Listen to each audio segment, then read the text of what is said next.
I would have him towed by instructions of the new owners. I guess his sugar mommy told him to ignore me. So the next night he parked there, I had him towed. The old sugar mama came to me, doing this as efficiently as possible. I like to get hands-on, and it helps me think and plan better. As I was crouching over components like Gollum, trying to select my own components for the very first time, this lady came up to me and tried to get my attention. Me hunching over, knee-deep in my own thoughts, she asked me if I work there. As I was as focused as I was, it slightly startled me, and I jumped up and only managed to come up with a short, as I was going to ask her what she just said, not being able to actually make out the question she asked. She continued to ask me if I could help her, and I don't really blame her considering my appearance. Me just having entered the job market, I had received some service experience and figured I might as well. The question probably couldn't be that hard, right? And the following interaction ensued. I tell her, yeah, sure, what do you need? I'm trying to find a laptop for my son, but I'm completely lost. Seems fair enough, and a reasonable question to ask anyone with my appearance regardless of me working there or not. Okay, were you thinking school laptop or general use? Well, it's more of a gaming laptop, really. Oh, okay. Do you have a budget? Or any other information that might be useful in making a decision? Yeah, I have a budget. And I know he plays games like Team Fortress and Roblox. Having just spent a few weeks learning and recently acquiring the knowledge of what parts are important for what, I could confidently answer. Oh great! That doesn't necessarily require the most expensive computer on the market. Have you looked at any options? Getting a slightly frustrated tone, the lady says, No, that's what I came here to ask about. Well, have you looked at any of the laptops displayed at the section over there? Pointing to the 2 rows of demo laptops closer to the register. Now she's getting even more frustrated. The lady says, No, I have no idea what I would be looking for. That's why I came over here to ask. Okay, I'm sorry. Well, anything within your budget or even a bit cheaper will probably have what you need. Just look for these specs and it would be more than enough for him. Can you join me so I'm sure? Figuring at this point, it shouldn't be a considerably longer interaction, and I could get back to my thing. Just point out 3 options at 3 different prices, and I could leave, right? So I accompanied her over to the laptop section. Okay, so which ones will be an option? I point to 3 different laptops, make an effort to explain the differences in a short but precise manner. After concluding, I consider myself done, and I tell her, beyond that, you could really just pick based on your budget. As I'm about to leave, she says, So what can you do on pricing here? I'm a little confused, quickly realizing the mistake that had just happened. Oh, I'm sorry, I think there is a misunderstanding here. I don't... Oh, come on, I know you guys have some leeway on the prices. What's the best you can do? No, you see... Oh, don't you dare be more condescending than you were earlier. That should account for the price too. Probably referring back to when she was getting flustered in the first place. A bit taken aback about what just happened, I tell her I don't work. Oh, but I know you do. I know I can get a better one if you just work out whatever you have to. What about this one, huh? Could we do 20% here? That seems reasonable. Ma'am, you have to talk to... Fine. Direct me to your supervisor. But you're coming with me. I don't work here. What do you mean? Why else would you be helping me? Let's bring this to the register and get something done. As we proceed to the checkout, which was rather close, she is literally dragging my tiny little body along as I make an effort to explain this mishap. When we then get to the register, a worker sees this lady literally trying to push me behind the counter. They ask what is going on. Well, this young man is going to honor his word and sell me this laptop at 20% discount. He tells her, Oh ma'am, he doesn't work here. What? Why has he been helping me then? And even promised me a 20% discount. I'm sorry, but your company is now responsible to keep that. I say to her, I tried to tell you I do not work here. And Whatever the case is, I will have this laptop for this price. worker continued to explain what is about to happen next. I managed to slide away as I see a manager approach. From what I could make out as I'm lingering in the area, trying to get back to my things, the lady got upset and left in a bit of a hurry. As I was getting back to my things, the manager approached me. And me thinking I was in trouble, I was about to apologize for making the lady think I worked there. He assured me I had nothing to worry about, and he had in fact watched me deal with the situation, and told me some customers are like that with the real employees too. He apparently admired the way I explained things to her, and told me if I ever needed a place to work, I would be welcomed back. I really appreciated it, finished my planning and left the store. Next story, Karma in Action. Chad 26 meets Ann 21. Chad and Ann date. Chad lets the girl move in after 6 months. Ann has a job and contributes. Chad and Ann are somewhat happy. 5 years later, Chad does not like Ann working. He does not like that his girlfriend has co-workers that he does not know. He begins to insist that Ann quits and has a baby, and she eventually leaves. 2 years later, Chad and Ann meet again. Looks like he matured and insists he wants a family with a girl. He will not interfere with her work or friends ever again. She agrees. She becomes a mom. He becomes a dad. Ann does everything but work. Then he insists that her job is taking care of the house. She becomes depressed and isolated as Chad is seldom home. Chad begins controlling Ann in earnest, telling her she deserves to be alone. 3 years and 2 children later, he's controlling everything. Now she has no self-esteem, confidence, close friends, family, or support. She never goes out, and he is seldom home. And he begins to abuse her. One day, he does this in front of children and then locks her out of the house. She calls the police and Chad goes to jail while the children and Ann become homeless. Ann finds housing and makes friends. One man eventually becomes something a bit more. Chad refuses to pay child support. He also refuses to abide by their custody agreement, forcing Ann to work 2 jobs to maintain her children and their home. Chad begins to alienate children from Ann. She is still depressed and isolated, as Chad has been known to scare off anyone that goes near her. Chad has also spread a lot of lies about Ann this time. He refuses to give Ann anything that belonged to her or to the children. Chad steps up to stepdad. Ann and stepdad agree not to interfere in visitation regardless of financial strain and the Chad's action towards Ann, unless the children express that they no longer want to see him, as he is sporadic regarding visitation. It was felt this was the best compromise for everyone. 5 years later, Chad continues to harass Ann as stepdad while still attempting to alienate the children. Children are older and begin to really notice what Chad says about Ann. Children also begin to notice holes in Chad's stories. He then begins to buy their attention through increasingly expensive gifts Ann and stepdad could never afford, especially when alienation ceases to work. When that becomes too hard to maintain, Chad begins using his affection instead, pitting one child against the other in constant competition. Children begin to gravitate heavily towards stepdad.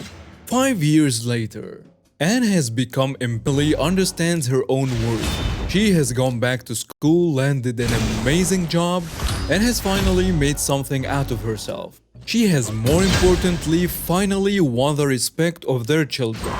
Chad continues to claim poverty and Ann's perceived failures to comply as reasons not to pay what he owes, despite owning brand new vehicles, additions to his house and expensive trips with his friends. Chad has not contributed to the care or well-being of the children for 8 years, other than sporadic child support, as well as having missed roughly 3 years worth of visitation with his children, accumulated, not consecutive.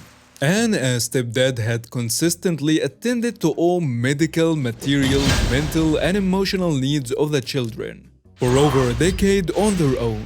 Teenagers begin to resent Chad for the way he speaks about Anne and stepdad, and the way he has treated them all. 1 year later, 21 years total elapsed time, teenagers refuse to see Chad. Chad insists that the teenager, by court-ordered agreement, have to visit him. Despite never following the same agreement himself, the teenagers refuse. Chad counters by refusing to pay child support, which Anne and stepdad no longer needed, due to the fact that she's worked hard professionally and personally to be the boss lady she is now. Chad is single and isolated, miserable, and no longer has any sympathetic acquaintances nor offspring to use as bonds. Chad is alone. And that's where being an entitled jerk gets you. Karma is so beautiful. Next story. Oh, flashy, flashy. This happened quite a while ago.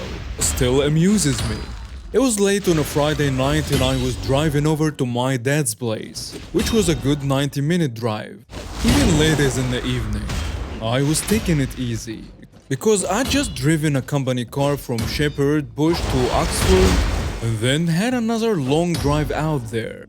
Anyway, I'm on the A320, say 10 miles per hour under the limit, when a kid in an XR3i, sporty Ford Escort hatchback, comes blazing up behind me. I knew the road, so I knew exactly where the safe overtake place is, and I knew there wasn't any for a while. So I just kept on rolling slowly, nice and wide, basically meaning there wasn't enough space to overtake safely. And there was occasional oncoming traffic, so he couldn't go around. We carried on like this for a fair while. Kid behind me gets more and more annoyed with this old guy in his old car. I wasn't, and it wasn't, and begins flashing his lights at me, beeping his horn, and so on. Nothing phases me. I'm having an easy time of it. Eventually, he just takes his main beams and driving lights on behind me, filling up my mirrors with light and making it harder for me to see. So I slow down, like a responsible driver. I'm pretty sure he had his window down at this point, shaking his fist at me. Eventually, I realize, well, he's behind me. And at the first convenient overtake spot, I pull over to the left and flash a left indicator. He goes barnstorming past me on full throttle, finger in the air and all sorts. Take spot, I pull over to the left and flash a left indicator. He goes barnstorming past me on full throttle, finger in the air and all sorts. The speed camera that I knew about but he clearly didn't, thus got two beautiful pictures of his car. Him down and accelerating hard, well over the 50 limit, and him with his finger up. I trundle past the camera a few seconds later, quite safe as I'm still well under the speed limit. I continue happily smiling. And now we have reached the end of today's stories. Thank you very much and see you next time.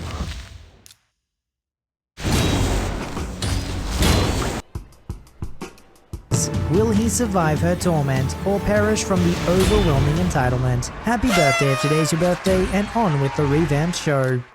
I'm a male college student, about 6 feet tall. This happened a few weeks ago. So, you know those claw machines they have at the front of Walmarts? Well, I am apparently really good at them. A lot of times I will play them just for fun, and I usually give the prizes I win to random kids, with parents' permission of course. So, one day I went and got a couple of things from Walmart. I passed by the machine and saw there was a bunny plush just sitting on top. A perfect target. I had a few ones and decided to try. I won with my last dollar. With the prize, I wait for someone to give it to. Then comes in this entitled mum and her 2 kids, both about 7 years old. The 2 kids glance over at me and their eyes light up. Bunny, it's a bunny. I want it. Can I have it, Mommy? I want it too. Seemingly calm, the woman walks up to me and says, hand that over. She doesn't ask, she orders me to hand it over. Now, normally I would just do so, but this woman had 2 kids, and I had 1 plush. This was a case where I wouldn't give it to kids. 1, if the parent gives it to 1 kid, the other wouldn't feel as loved, and 2, kids had a tendency to fight over toys that they had to share, oftentimes with plushies. Plus, I didn't like the attitude the woman approached me with, so I bluntly said no. Then the woman's expression turned dark. Why not?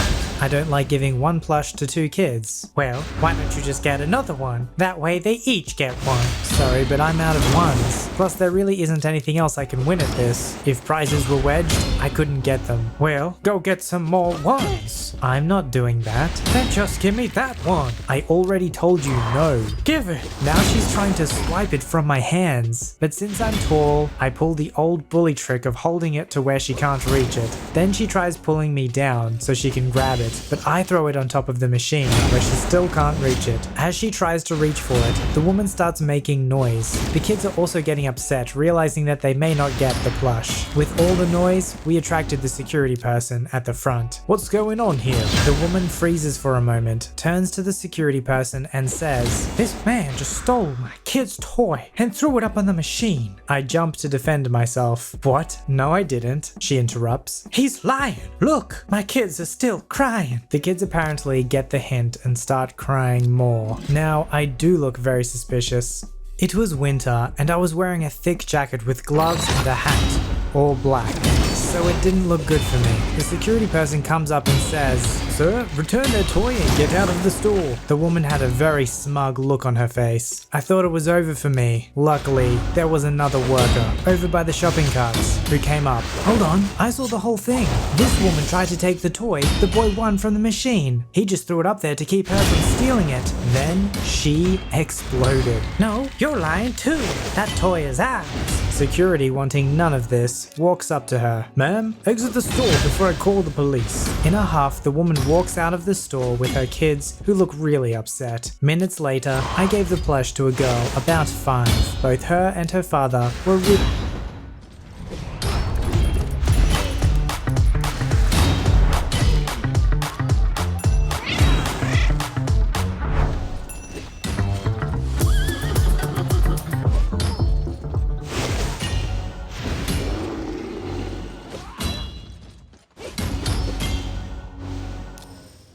In the future, we'll travel to incredible places with the help of magical technology. But what about today? I can't wait for what tomorrow will bring. But in the meantime, let's enjoy the ride. about 5. Both her and her father were really polite. I wish this was the end of it, but oh no, it isn't. I'm just about to leave when I hear something outside. "Hey, how did you get that?" "A young man in the store gave it to us." "He gave it to you? My kids deserve it much more than yours does." At this point, I can tell it's the entitled mom talking to the good dad I gave the prize to.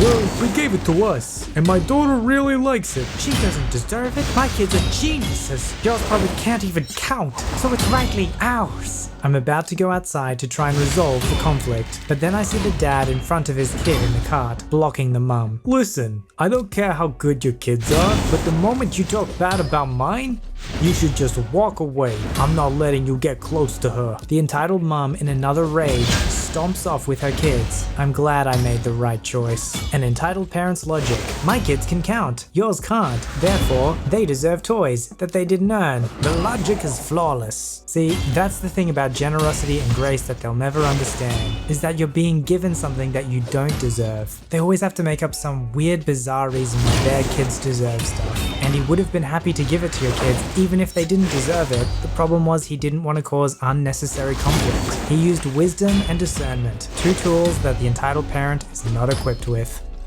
When my youngest son was little, he spent a lot of time in hospitals, too much, when he was going through. So if you've worked in a similar work environment with people like this, let me know in the comments below. I used to work in a nursery where we had a lot of entitled parents. One entitled mom brought her child in, dressed in a stunning new outfit, and said, "I don't want her to do anything messy because these are brand new clothes." The child was 2 and loved water, sand, and paint. I didn't think it was fair to tell her that she couldn't do an activity because the entitled mom wanted to play dollies with her that day. So I helped her out of her clothes and dressed her in some spare loose joggers and a t-shirt and tied her hair back. She enjoyed an afternoon of unrestricted play. When the entitled mother came back, I explained that I had changed her clothes so that she could still join in with the other kids, and that I would get her dressed again before they left. Seeing that she had a tiny piece of Play-Doh stuck in her hair and a smear of blue paint on her arm, she was annoyed that I had gone against her wishes not to let her play with messy things. She said it wasn't just the clothes, it was the fact that they were going somewhere straight after nursery. I apologized and said that I didn't know that, even though it would take under 5 minutes to clean her up, but said that I didn't want her to miss out on the activities that the other children were doing that day, so putting some scruffy clothes on seemed like what was best in the child's interest. She told me that I should have cancelled and put away all the messy play activities for that day as soon as she told me that she didn't want her child getting messy. Then that way her child wouldn't be left out. She looked at me and shrugged as if to say, "It doesn't take a genius."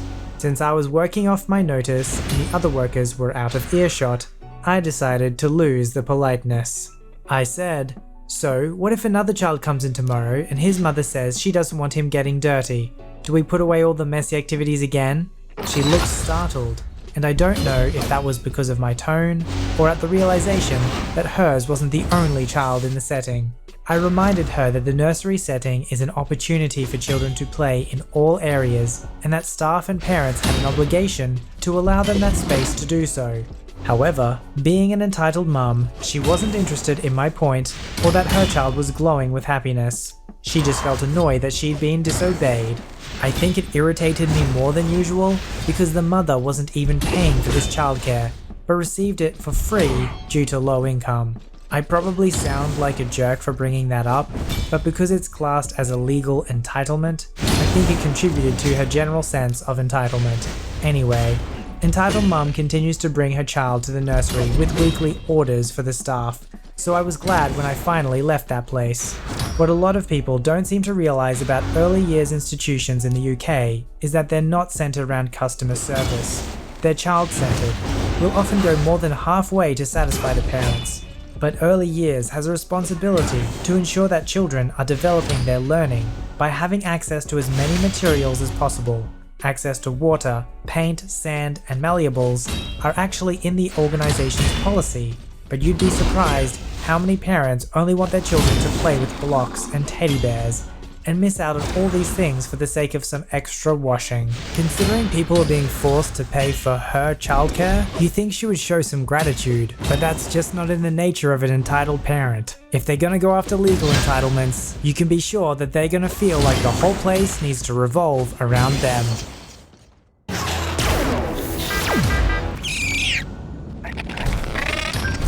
Monsters. With YouTube Premium, you can download videos to play offline. We're still watching. Get YouTube Premium. All YouTube, no interruptions.